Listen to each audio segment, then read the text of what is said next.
Let's talk about the rainfall out, Varghese. This time around, our Mandi man, Varghese P. Abraham, in the studio. What's happening with the tomato ka price? What's happening with the tomatoes, with the onions? We were earlier reporting that, onions are going to make us teary-eyed again.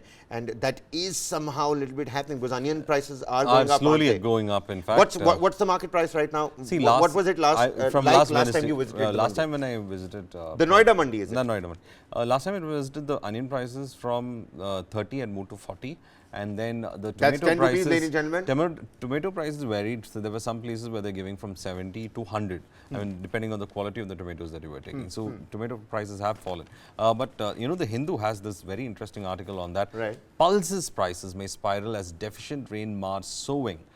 What are the pulses that we're probably looking at? Pulses again, Varghese, a stock hold option for every household. Yes. So, economists reckon that prices of pulses such as tur dal and moong dal, which surged at 34.1% and 9.1% respectively in July, could likely spiral further. So, this is because the total sown area for dals is 114.9 lakh hectares as on August 18th is unlikely to improve much, and deficient rainfall toward the end of the sowing season. Sown area for cereals and rice, which was lagging behind last year's levels still a few weeks ago, have now inched up to grow at 1.6% to 4.3%.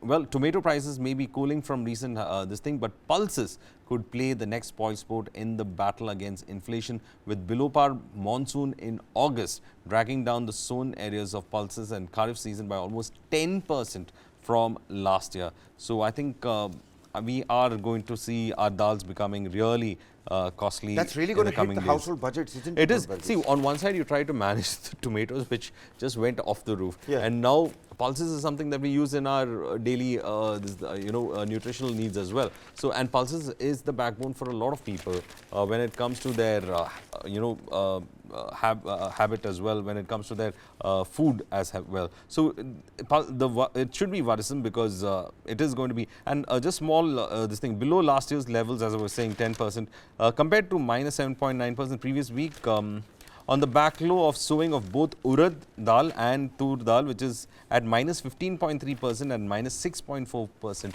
when it comes to... Look at all that gold on the screen, Varghese. Look at all that gold. Well, I think we are going to see our food being on the higher end, and inflation being driven by food inflation, basically. Absolutely. And needless to say, this is going to pinch and burn pockets of the lower middle class, certainly. The poor already are unable to afford many things, and this is certainly going to hit them further on as well.